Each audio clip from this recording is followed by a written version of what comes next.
Bonsoir, mesdames, messieurs. François Trépanier qui vous souhaite la bienvenue à une autre émission de La Vitrine. Bien content de vous retrouver. En deuxième partie d'émission, on va parler d'activités à faire en Montérégie pour la semaine de relâche. Et oui, on est déjà rendu là. C'est le temps de prévoir nos activités. Alors, Dominique Provost, qui est directeur marketing et communication chez Tourisme Montérégie, sera avec nous pour en discuter.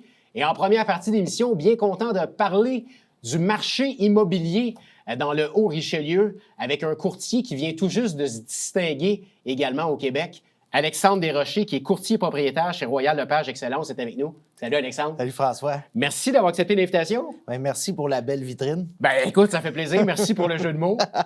Alexandre, premièrement, je veux qu'on parle de l'honneur que tu viens d'avoir. Écoute, c'est un bel honneur qui t'a été... je ne veux pas dire qu'il t'a été donné parce que tu as travaillé fort. Effectivement. 4e meilleur courtier au Québec chez Royal Lepage, c'est ça? Oui, sur 2250 courtiers de Royal Lepage dans la province. C'est avec le niveau de commission qu'on fait dans l'année. J'ai été nommé le 4e. Mais ça, c'est vraiment individuellement. C'est pas ton agence. Non, c'est ça, exactement. Okay. Mon agence, c'est mon agence. Ouais. Mon courtage, c'est mon courtage. Ouais. Donc, c'est les transactions que j'ai effectuées avec mon adjoint Richard dans la dernière année. Puis on peut dire que c'est 16 ans de travail acharné qui a pu me permettre d'arriver là. Justement, je veux qu'on parle un peu comment ça a commencé, cette carrière-là, toi, de courtier immobilier dans ta vie. Ça a commencé drôlement. Je travaillais dans le monde des guichets automatiques privés. Okay. Puis, je travaillais là-dedans. Puis, mon meilleur ami, à un moment donné, une bonne journée est arrivé. Il m'a dit « Hey, Alex, on va-tu faire le cours d'agent immobilier? » J'ai sauté sur l'occasion, je l'ai fait. Puis c'est drôle, lui, il a fini qu'il était maître électricien. Puis moi, ma carrière a décollé. 16 ans plus tard, tu es courtier immobilier, mais tu es également courtier propriétaire de Royal Lepage Excellence. On en parlait tantôt hors d'onde. C'est pas tout le monde qui a la fibre entrepreneuriale dans la vie. Tu as une équipe de courtiers qui travaille, je ne veux pas dire pour toi, mais avec toi. On travaille en équipe. Mais c'est pas tout le monde qui aimerait être celui qui gère la patente, si tu me permets l'expression. Est-ce que c'est quelque chose que tu as toujours eu en toi, cette fibre entrepreneuriale-là? Je pense que c'était dans mon ADN, oui. Puis quand j'ai acheté cette agence-là, ça va faire 10 ans, le 1er janvier 2026.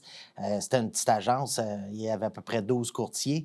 Maintenant, on a amené l'agence à une 60aine de courtiers là, dans la région ici. Fait que ça aussi, ça a été un gros travail à faire dans les derniers 10 ans. Parle-nous de la place de Royal Lepage Excellence ici dans le Haut-Richelieu. Veux pas, il y a plusieurs bannières, il y a plusieurs courtiers immobiliers également. Est-ce que vous avez une place importante dans le paysage de l'immobilier? Oui, absolument. On doit faire au moins une 40% des transactions là, qui ont lieu dans la région. C'est sûr, de par le nombre de courtiers, c'est ça qui amène le flot de transactions. Puis, on est impliqué aussi dans la communauté depuis des années. Je suis déjà venu ici d'en parler souvent. Parle-nous un peu du métier de courtier immobilier. Je ne sais pas si c'est un mythe, mais souvent, on disait qu'il y a beaucoup trop de courtiers au Québec pour le nombre de maisons qu'il y a à vendre. Il y a des courtiers qui doivent avoir un autre emploi parce qu'ils ne sont pas capables d'arriver à la fin de l'année en ayant juste le travail de courtier. Comment se porte votre profession? La profession se porte très bien, puis comme n'importe quelle profession, je le dis toujours, c'est toujours la règle du 80-20. Hein? Donc, il y a 20 des courtiers qui font 80 des transactions, puis comme c'est une loi qui est universelle, je crois, notre profession n'y échappe pas. Fait que c'est une profession que, quand le marché va bien, gagne beaucoup de courtiers, quand le marché va mal, ça se rétrécit, mais somme toute, il reste toujours des piliers qui sont là depuis des années, dont j'en fais partie, puis... Le métier s'est transformé beaucoup d'année en année. Les régulations ont changé aussi beaucoup. Si je regarde avec comment j'ai commencé, un dossier qui était gros, c'était 7 pages. Maintenant, un dossier bien normal, ça fait 75 pages pour une vente de maison. Donc, les choses ont changé, puis ça a évolué beaucoup. Je veux qu'on parle un peu du marché immobilier présentement dans le Haut-Richelieu. Comment va le marché immobilier présentement? Puis je veux qu'on compare un petit peu avec les années antérieures. Est-ce que c'est semblable? Est-ce qu'il y a une augmentation des prix peut-être? On va en parler aussi, mais comment se porte le marché en général? Mais le marché se porte extrêmement bien. c'est sûr qu'il est à l'avantage du vendeur depuis le COVID, on va dire. C'est sûr que dans le COVID, on voyait le nombre d'offres sur chacune des maisons qui était incroyable, les surenchères qui allaient très haut. Maintenant, je vous dirais que c'est un marché qui est un petit peu plus équilibré. Donc, on est encore régulièrement confronté à des situations d'offres multiples, mais il va y avoir, au lieu d'avoir 15 offres sur une maison, on va peut-être avoir 4, 5 offres.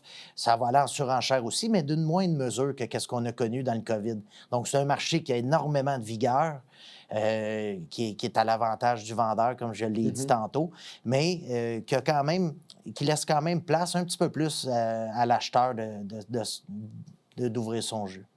Qu'est-ce qu'on retrouve à vendre présentement sur le marché? Est-ce que, on va en parler un peu tantôt, là, mais il y a eu une augmentation des prix des maisons ici, en tout cas à Saint-Jean-sur-Richelieu. Je ne sais pas si c'est partout dans le Haut-Richelieu. Oui.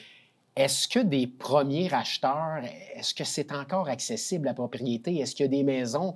Je me rappelle, on est pas mal dans les mêmes âges. Là, quand on était plus jeune, tu avais des maisons à 200 000, 250 000, puis tu avais quand même une belle maison. Maintenant, je pense que, je ne veux pas dire que c'est rendu hors de prix, mais est-ce qu'on a encore des maisons à prix raisonnable, permets-moi les guillemets? Bien, quand on regarde là, pour le prix de tout ce qui est résidentiel, le prix médian est à 525 000. Puis quand on regarde la maison unifamiliale, on est plus proche des 570 000 de prix médian. Mais ce qu'on voit, c'est que moi, je trouve que la nouvelle génération est très impressionnante. C'est pas rare que je rencontre des couples avec 100 000, 200 000 de ramassés, chose qu'on voyait pas nécessairement avant.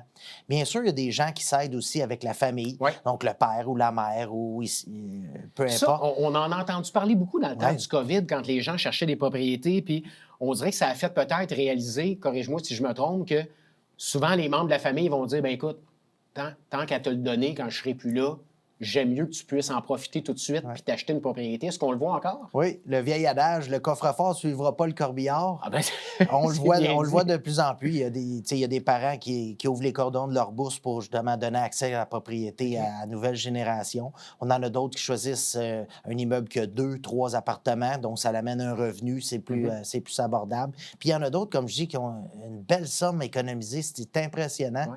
Puis ils vont avec ça. Fait que non, l'accès à la propriété est toujours là, mais c'est sûr que, bon, les prix ne sont pas ce qu'ils étaient. Tu me parlais des prix de 200, 250 000.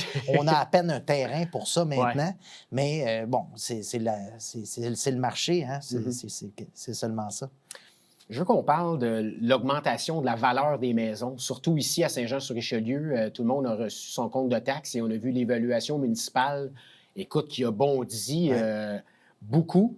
Qu'est-ce que ça va représenter pour vous et pour les futurs acheteurs d'avoir des maisons que... Parce que souvent, on achète une maison, on regarde le prix d'évaluation de la ville, puis on sait que, OK, bien, avec mon courtier, on va aller chercher pas mal plus que ça. Là, comment on s'adapte à tout ça? Là? Mais le réflexe que tu me décris là, des gens, de regarder l'évaluation municipale et d'essayer de déterminer un prix de leur maison, nous, dans la pratique, l'évaluation municipale, c'est quelque chose qu'on regarde même pas. Ça ne change rien pour vous? Non, c'est une valeur qui est pour taxation. Il n'y a pas vraiment d'attrait pour nous pour déterminer la valeur marchande. C'est sûr que si l'année dernière, l'évaluation était plus basse, puis on vendait à 150, 200 de l'évaluation, bien, avec les évaluations qui ont grossi, bien, on va juste vendre un pourcentage moindre de ça. D'un autre côté, les gens ont toujours le même réflexe que toi de dire « Ah, le prix des propriétés a boosté », mais il faut comprendre que c'est à chaque 3 ans que c'est réévalué. Puis à chaque 3 ans, les gens nous disent « Ah, mon Dieu, c'est incroyable, ça l'a monté », mais c'est parce qu'on est en début de rôle. Puis en fin de rôle, bien, on va se retrouver à la même chose qu'on était l'an passé. On va vendre beaucoup plus en haut de l'évaluation municipale, tandis qu'aujourd'hui, bien, ça va être juste plus près, tout simplement. Je veux qu'on revienne un peu sur la surenchère, parce que surtout dans le temps de la COVID, là, on dirait que c'était comme le sujet de l'heure. OK, tu le disais, là, des fois, il pouvait y avoir quoi? 10 personnes qui voulaient acheter une maison. 10, 15, 20, oui. À ce point-là? À ce point-là. Wow. À ce point-là. Est-ce que je me mets à la place d'un premier acheteur qui voit une maison, je te donne un exemple, affichée à 500 000. Lui, dans son budget, avec la caisse, sa banque, 500 000, je suis capable de me permettre cette maison-là. Oui. Est-ce que c'est sûr et certain, comme dans le temps de la COVID, qu'on va aller en surenchère ou si on offre le prix demandé maintenant, il y a des chances que peut-être on puisse l'avoir, la maison? Il y a des chances qu'on puisse l'avoir. Par contre, ça dépend toujours du produit. Je prends, mettons, une belle maison à Saint-Luc, qui a été mis au bon prix, tu es à peu près sûr d'aller en surenchère. OK. Tandis que si on est sur d'autres produits ou si la maison a peut-être été mise peut-être un petit peu trop cher pour le marché, bien là, il y a possibilité des fois encore de négocier ou d'acheter au prix. Mais ça dépend de la mise en marché sur laquelle on est confronté avec le produit qu'on a devant nous.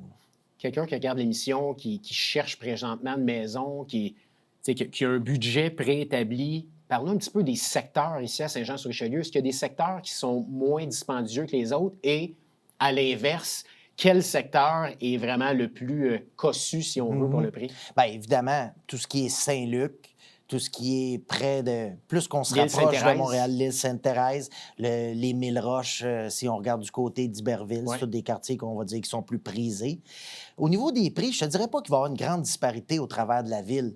Par contre, ce qu'on va voir, c'est qu'au travers de la ville, disons, le flot d'acheteurs va être... Exemple, tu prends une maison à Saint-Eugène, bien, il va peut-être avoir moins de personnes en même temps sur la maison que si tu es à Saint-Luc. Parce qu'on est plus loin des grands centres? Exact, OK. exact. Tu sais, c'est vraiment toujours une question de localisation. L'immeuble est basé sur ça. Hein? Fait que, tu sais, si on regarde, il va peut-être avoir moins d'offres multiples ou moins de surenchères dans le secteur de Saint-Eugène pour faire une comparaison avec Saint-Luc, proche de la 35. Ouais. Là, tu sais. Mais de dire qu'il y a une grosse disparité dans les prix au travers de la ville, pas tellement, non. OK. Rapidement, il reste 2 minutes. Oui. Parle-nous un peu du marché des condos. Des condos. Parce que moi, j'habite à Iberville, puis souvent, je passe sur la rue Bella. Où il y a tous les... Oui. Puis écoute, il y a de la pancarte de courtier immobilier là, habituellement, beaucoup. Mais ils ont tout vendu, hein? Oui, bien, c'est ça que je te dis. Oui. On voit beaucoup de pancartes, puis pas longtemps après, Ouais. le vendu est installé. Exact. Le Mais marché faut des condos se comprendre, porte bien. Le marché des condos, c'est un marché qui touche tout le monde. Celui-là qui vend sa grande maison, qui veut aller plus petit, celui-là qui veut accéder à la propriété, les gens qui sont seuls. C'est un peu un fourre-tout d'à peu près toutes les clientèles différentes qui sont là-dedans. Fait que le condo, là, la minute qu'il est mis sur le marché, là, c'est pas compliqué. Les gens sont là. Parce que ça devient aussi un peu un refuge par rapport à acheter une maison qui va être dans les 500, 600, 700 000 assez rapidement. Bien, le condo, lui, reste quand même plus abordable. Fait qu'il y a des gens que leur choix, bien, c'est d'aller vers ça. Autant qu'il y a des gens qui ils vont aller plus vers la maison mobile. La maison mobile, c'est un marché qui est incroyable présentement. De la surenchère, des offres multiples, en voulez-vous, il y en a. À ce point-là. Oui, exact. Tout ce qui est dans le bas de la table des prix, il y a une activité qui est incroyable. Rapidement, Alexandre, il reste 30 secondes. Qu'est-ce qu'on peut te souhaiter pour ton entreprise Royal Lepage Excellence pour les mois, années à venir? La santé, puis que tout aille bien. Oui. Oui. Bien, écoute, je te le souhaite. Merci. Merci d'être passé. C'est toujours le fun d'avoir une mise à jour de l'immobilier. Oui. Je pense que tu vas devenir notre référence pour l'émission La Vitrine quand on veut parler du marché immobilier à Saint-Jean. Quand tu veux, je vais être là. Merci, Alexandre. Merci. Restez avec nous. Dans quelques minutes, on reçoit Dominique Provost, directeur marketing et communication à Tourisme Montérégie, pour préparer votre semaine de relâche qui arrive assez rapidement. Merci. Restez là.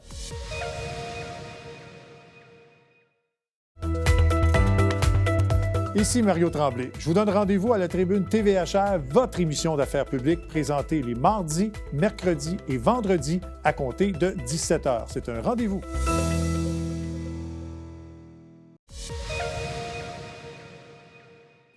Nous sommes de retour à la vitrine et on le sait, la semaine de relâche va arriver assez rapidement. Et pour avoir des idées d'activités en Montérégie, le directeur marketing et communication chez Tourisme Montérégie, mon collègue et ami dans la vie de tous les jours, Dominique Provost. Salut Dominique. Salut François, ça va? Ça va bien, bienvenue au studio. Bien, merci de l'invitation. Écoute, on le sait, la semaine de relâche, c'est ultra populaire pour les Ouais. familles. On cherche toujours des activités.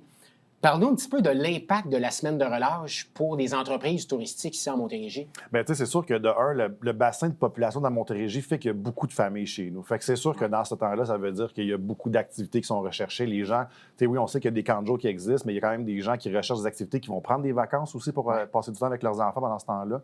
Fait que c'est sûr que c'est une période qui est prisée pour les touristes aussi. Donc, nos entreprises, c'est sûr que c'est un moment de l'année où ils vont faire quand même des bonnes recettes. Fait que souvent, ils vont mettre en place aussi des activités pour le cas. Fait que c'est souvent ça qui est intéressant aussi pour les familles.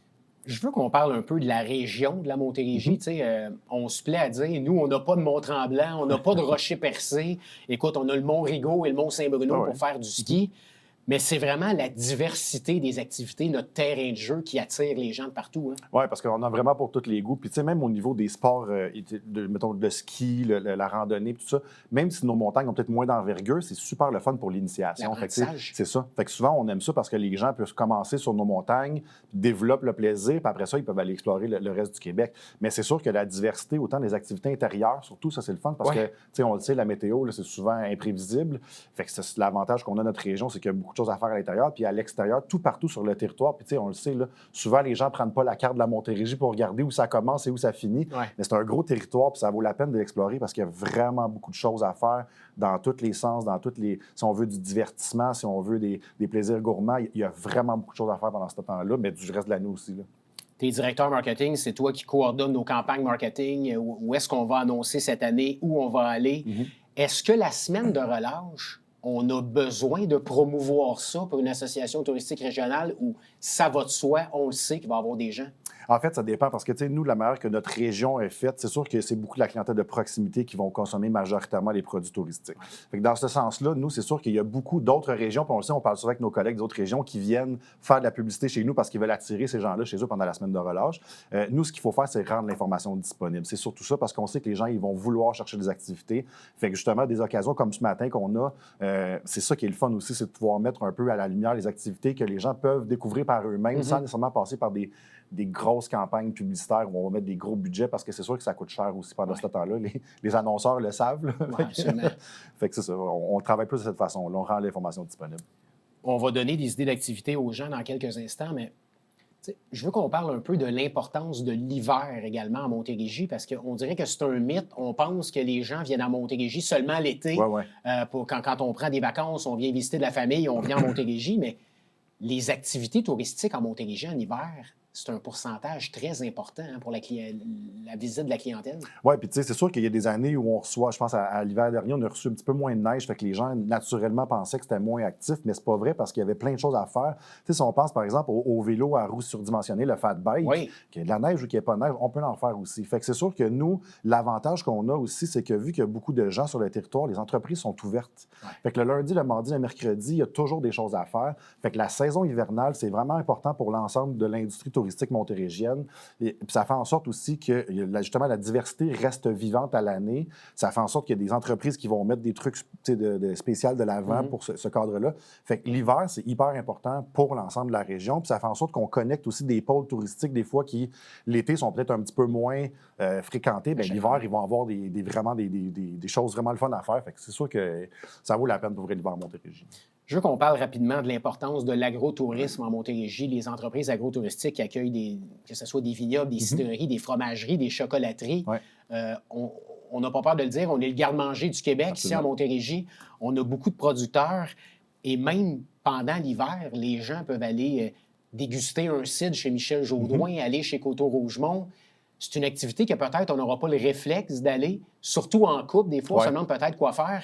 Les activités agro, c'est une place très importante. Ben oui, absolument. T'sais, comme tu le dis, on est vraiment reconnu pour ça. Nos produits, nos producteurs sont reconnus. Puis il y en a même certains comme Michel Jaudoin qui sont reconnus mondialement. Puis souvent, ce qui est drôle, c'est qu'on dirait que les gens ils ont comme une espèce de petite gêne à aller visiter ces entreprises-là, alors qu'une fois que tu mets les pieds dans la boutique ou dans le vignoble ou peu importe, ben de un, c'est vraiment la rencontre avec le producteur. C'est ça qui est le gros attrait touristique. Tu parlais de Michel Jaudoin. Je l'ai reçu ici à l'émission, puis il se prend un malin plaisir encore. Il dit, moi, la fin de semaine, je suis à la boutique.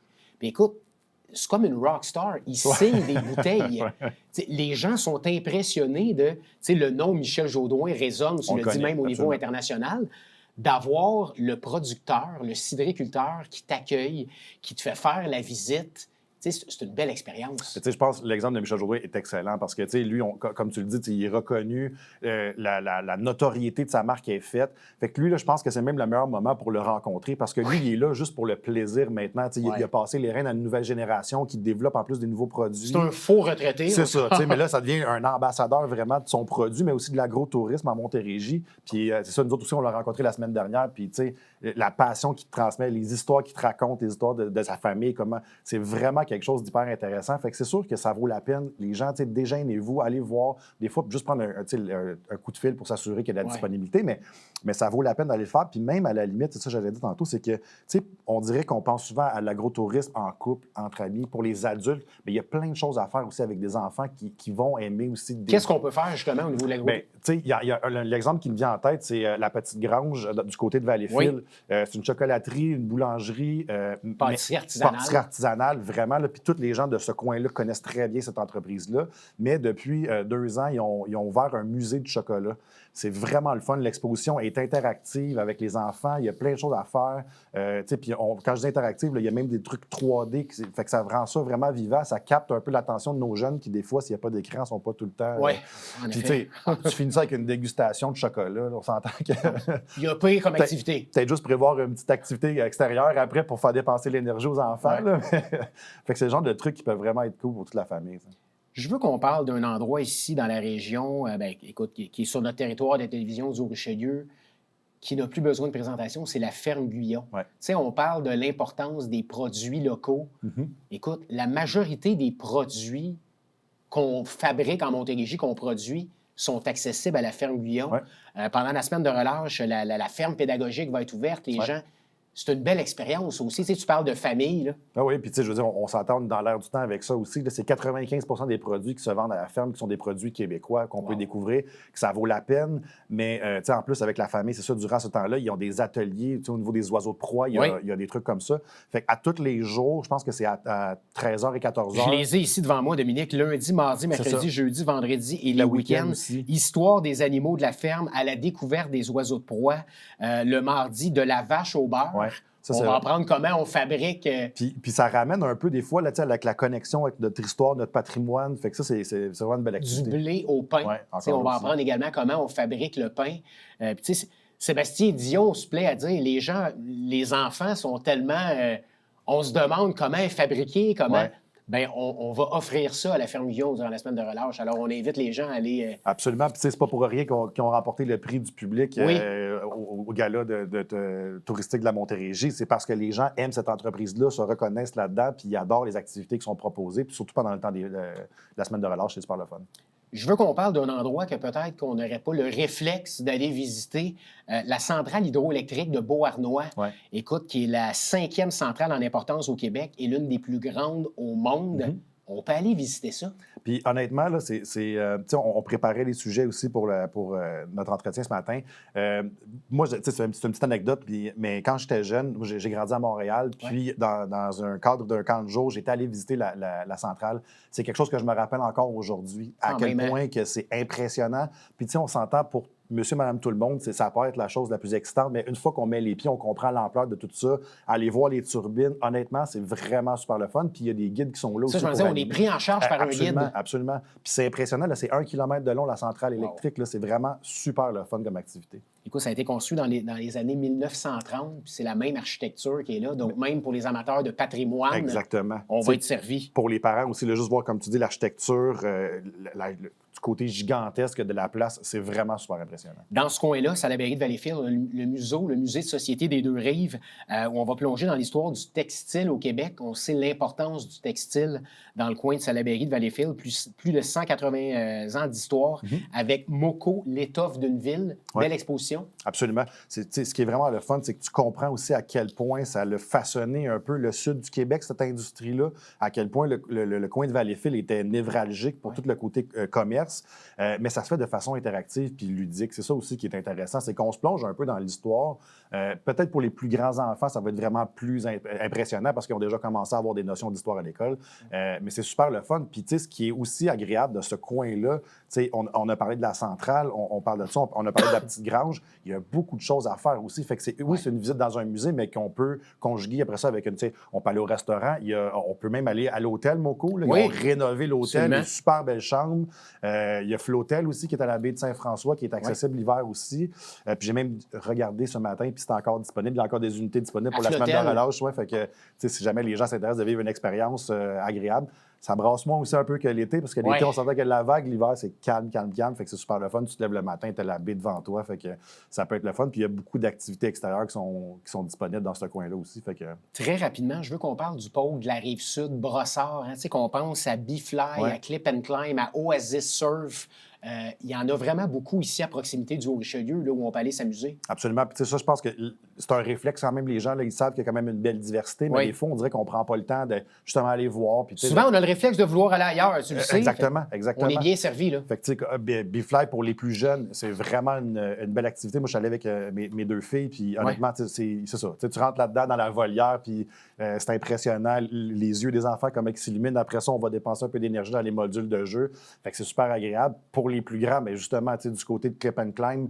Puis ce qui est le fun aussi, c'est que non seulement c'est un centre d'escalade, mais il y a différents types de parcours. Il y en a qui sont interactifs, il y en a qui c'est comme des espèces d'énigmes en même temps que tu montes. Fait que c'est pas juste de monter pour le côté physique, il y a un côté qui stimule aussi les enfants. Tu sais, Oasis Surf, c'est un classique, on s'entend, ça marche toujours super bien. Puis c'est le fun, puis surtout voir les parents. Peut-être juste amener un petit pot de Tylenol au cas où, parce que le lendemain, il va peut-être être un petit peu... Puis, même... Tu as District 1 Laser Tag aussi qui est à proximité. Fait que, tu sais, ce que je veux dire, c'est qu'il y a moyen d'aller à Brossard et de passer une journée complète d'activité. Absolument. Puis, tu sais, même, on le sait, on regarde la clientèle touristique, même étrangère, c'est un pôle important de tourisme parce que, justement, il y a des beaux hôtels, il y a des bons restaurants, puis il y a une multitude d'activités. Fait que c'est sûr que pour nous, on va pas peut-être aller passer une semaine à Brossard. Déjà, on travaille là. Oui, c'est ça. Fait, mais tu sais, une journée, 2 journées, il y a en masse de choses à faire. Puis pour Laser Tag aussi, ce que je trouve intéressant, c'est que maintenant, on peut aussi louer les lasers puis les ramener à la maison. Fait que des fois, tu sais, ça peut être quelque chose qui est intéressant de le faire chez nous, d'amener des activités qu'on peut vivre à la maison aussi. Rapidement, il reste 30 secondes. Je veux qu'on parle du volet détente. On a des beaux spas, Strom Spa, Spa Franklin, le Strom Spa, le Sky Spa. Il y en a vraiment une belle variété en Montérégie. Là. Absolument. Puis, tu sais, on sait que c'est la saison prisée pour les spas. C'est toujours le fun de vivre une espèce d'expérience thermale entre le chaud et le froid. C'est sûr que durant la semaine de relâche, l'avantage aussi, c'est qu'il y a certains des spas qui permettent aux enfants. Aux familles. Hein? Absolument. Fait que, tu sais, je pense au Strom Spa pour les 5 ans et plus. Je pense que c'est de 8h à 11h le matin qu'on peut le vivre. Du côté du Spa Franklin aussi, c'est le fun parce que c'est pour un petit peu plus vieux, là, c'est du 10 ans et plus, mais on est plus tard dans la journée. Fait qu'on peut en profiter l'après-midi parce que souvent, on veut une petite activité le matin, un bout l'après-midi. Fait que c'est ça, il y a vraiment plein de choses de le fun à faire. Mais c'est sûr que pour les couples et les parents, c'est un autre bon moment aussi. Si on vient de passer une journée à faire des activités avec les enfants, peut-être se booker un spa et un massage le lendemain, c'est peut-être une bonne chose à faire. Meilleur site, Dominique, site Internet pour aller avoir toute l'information sur les différents attraits touristiques de la Montérégie qu'on peut aller visiter pendant l'hiver et la relâche? Je pense que c'est assez évident, mais montérégie.ca, il y a vraiment plein de choses à faire. Allez voir la section inspiration. Des fois, si on n'est pas trop sûr, on ne veut pas chercher par nous-mêmes, on propose plein d'activités sur plein de thématiques. On a des blogs aussi. Hein? Les blogs sont intéressants. Des gens qui sont allés vivre l'expérience des il va en différents avoir attraits. Un aussi là, pour relater les sujets qu'on a discutés pour la semaine de relâche. Donc, si les gens veulent aller les voir, la section blog du site web, c'est le meilleur endroit pour ça. Merci, Dominique, d'être passé à la vitrine. Merci pour les bons conseils, les bonnes idées. On invite les gens à aller visiter le site web de Tourisme Montérégie et à consommer local. Absolument. On en parle de plus en plus, mais c'est une réalité. On doit encourager les producteurs de la région. Puis les producteurs vont être contents de vous recevoir, je vous garantis. Absolument. Merci d'être passé. Merci à toi. Merci à vous d'avoir assisté à une autre émission de La Vitrine cette semaine. On se donne rendez-vous la semaine prochaine. Bonne semaine, tout le monde.